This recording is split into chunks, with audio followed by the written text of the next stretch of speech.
और ये मेरा एक बड़े खबर मिला थे जहां केंद्र सरकार एक बड़े फैसला ले है। 14 फसल के जोन एमएसपी है वो बढ़ा देंगे। धान के एमएसपी 117 रुपया बढ़ा देंगे। 2144 रुपया प्रति क्विंटल ने बढ़ा के 2300 रुपया एमएसपी कर देंगे। छत्तीसगढ़ में धान ऊपर 3217 रुपया प्रति क्विंटल अब जो ने समर्थन मूल्य मिले। तो ये बड़े खबर आप तक पहुंचा दें। केंद्र सरकार एक बड़े फैसला लिए है। 14 फसल के जो एमएसपी है वो अब बढ़ा दे। धान के जो एमएसपी है वो 117 रुपया बढ़ाए गए हैं। 2144 रुपया प्रति क्विंटल ने बढ़ा के अब 2300 रुपया कर दे गए। करीब करीब 20 मिलियन टीयू कंटेनर की जो कैपेसिटी होती है, 20 मिलियन टीयू कैपेसिटी है।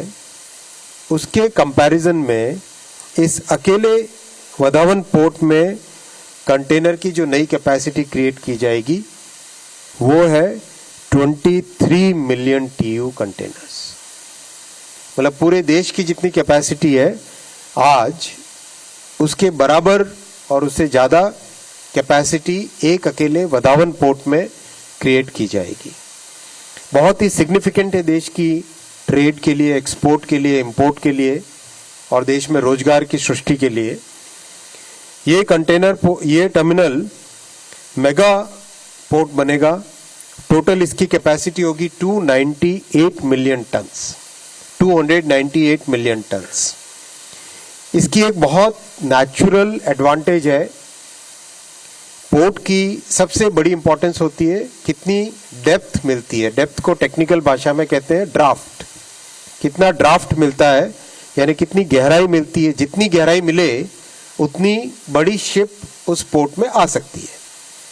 कम गहराई है तो छोटी शिप आ पाएगी, ज़्यादा गहराई है तो बड़ी शिप आ पाती है। जहाँ नेचुरल गहराई होती है, नेचुरल ड्राफ्ट होता है, that place requires less dredging, यानी less maintenance, less operation cost. Vadhavan port is one of those very significant natural sites on the west coast of India where the natural draft is 20 meters.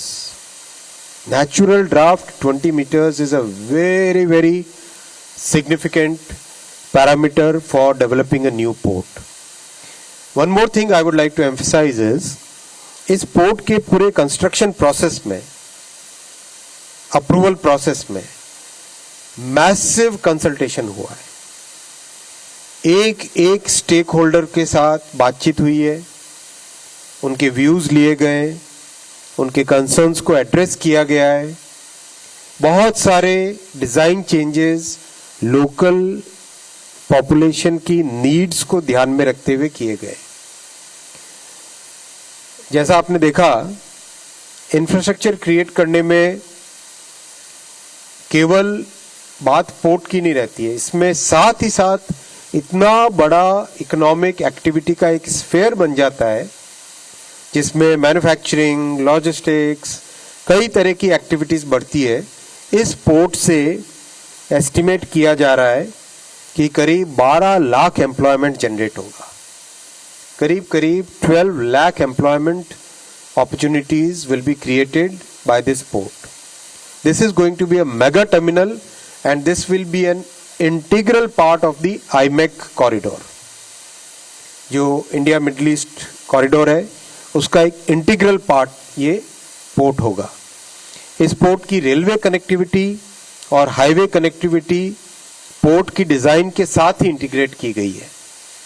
Railway करीब 12 kilometre दूर है port से और highway थोड़ा सा उससे ज्यादा है और ये डेडिकेटेड फ्रेट कॉरिडोर के साथ लगा हुआ पोर्ट है।